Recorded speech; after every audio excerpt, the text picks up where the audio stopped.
आदरणीय अध्यक्ष महोदय, मैं आपका आभार व्यक्त करना चाहूंगी कि आपने 2047 के उत्तर प्रदेश के विजन पे चर्चा करने का अवसर दिया और विपक्ष के तौर पे ये कहा गया कि हमें जो है वो सुझाव रखने हैं।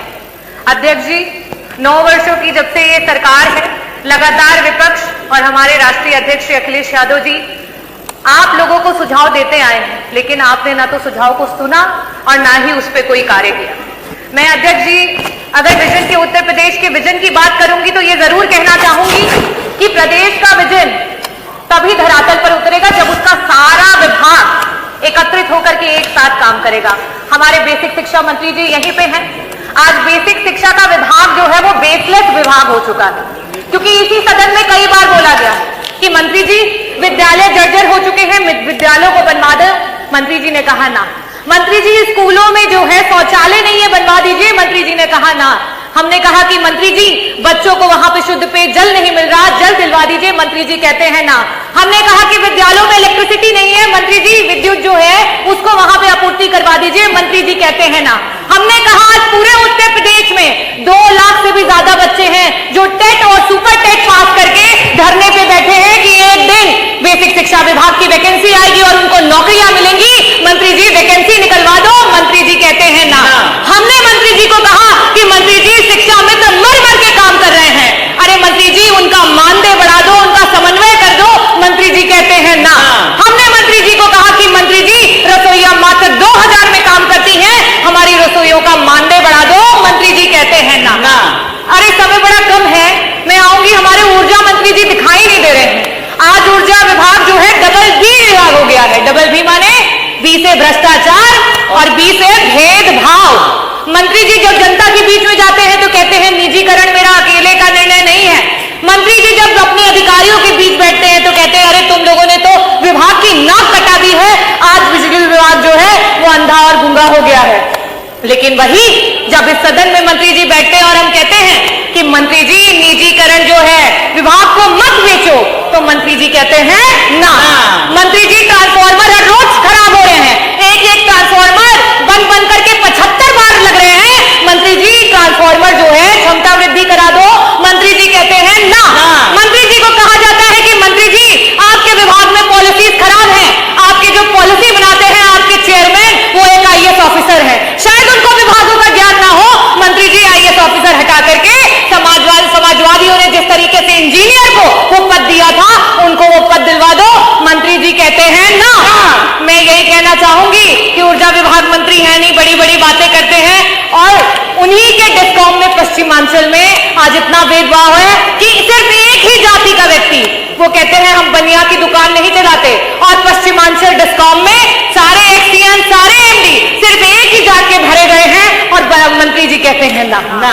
हमारे स्वास्थ्य मंत्री दिखाई नहीं दे रहे हैं, क्योंकि बड़ी निराशा हुई कि हम विजन पे चर्चा कर रहे थे और मंत्री जी ने जब अपनी बात करनी शुरू की तो अपने 9 साल के कार्य नहीं गिनाए।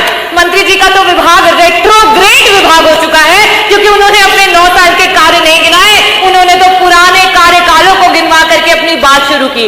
अपने विभाग के उन्होंने अस्पताल नहीं बताया, सबसे पहले गेहूं के उत्पादन से बात की, तो ये अपने में दर्शाता है कि हमारे जो मंत्री जी है वो क्या कर रहे हैं। मंत्री जी को कहो कि इंफ्रास्ट्रक्चर ठीक करा दो, डॉक्टर दिलवा दो, ICU के बेड बढ़वा दो, दवाइयां दिलवा दो, तो मंत्री जी कहते हैं ना। हम उस सरकार से विजन की बात सुन रहे हैं जिस सरकार में आज सरकार के मंत्री जो है वो रोड पे बैठकर धरना देने को मजबूर हो गए। हम उस सरकार से आज विजन की बात सुन रहे हैं जिनके मंत्री आज हम उप केंद्र की बात कर रहे हैं कि जौनपुर में सदरनगंज में जो है हमें उप केंद्र की आवश्यकता है, मछली शहर में बनवा में उप केंद्र की आवश्यकता है। आपके खुद के विधायक धरना दे रहे हैं, लेकिन मंत्री जी कहते हैं ना। मैं शुभकामनाएं देना चाहूंगी हमारे माननीय आबकारी मंत्री जी हैं कि आज मधुशालाएं हर जगह दिखाई दे रही हैं और हमारी पाठशालाएं बंद होती चली जा रही हैं। वाह सरकार वाह। मैं धन्यवाद करना चाहूंगी अध्यक्ष जी आपको। हमारे संसदीय मंत्री जी इस समय नहीं है, आज बहुत ऊंची बात कर गए मंत्री जी, बहुत बड़ी बात कर गए। उन्होंने कहा कि जापान में 50% से भी ज्यादा बुद्धिज्म को फॉलो किया जाता है, बौद्धिस्ट है, लेकिन उनके बच्चों को क्या सिखाया जाता है? उनके बच्चों को यह बताया जाता है कि अगर भगवान बुद्ध भी आ जाए और आपके देश के खिलाफ बोले तो आप बुद्ध के खिलाफ चले जाइएगा। ये आपका देश प्रेम है। हमारा देश 80% हिंदुओं का है। 2011 के सेंसस से बता रही हूं, लेकिन उसके बाद भी अपना देश का हिंदू जो है वो खतरे में है। आप किसी मंचों से ये बात कह दें या हमें कहने को बोल दें कि हम अपने बच्चों को ये सिखा सके कि अगर श्री राम भी आ जाए और आपके देश के खिलाफ बोले तो आप उनको भी नकार देना, क्योंकि आपके लिए सबसे पहले आपका देश है और उसके बाद धर्म है। जो धर्म पे सियासत करते हो वो इन बातों को क्या बोलेंगे? और इसीलिए जापान आज विकसित देश है और आज हम कहां पे हैं? आज अभी हम डेवलपिंग कंट्री हैं।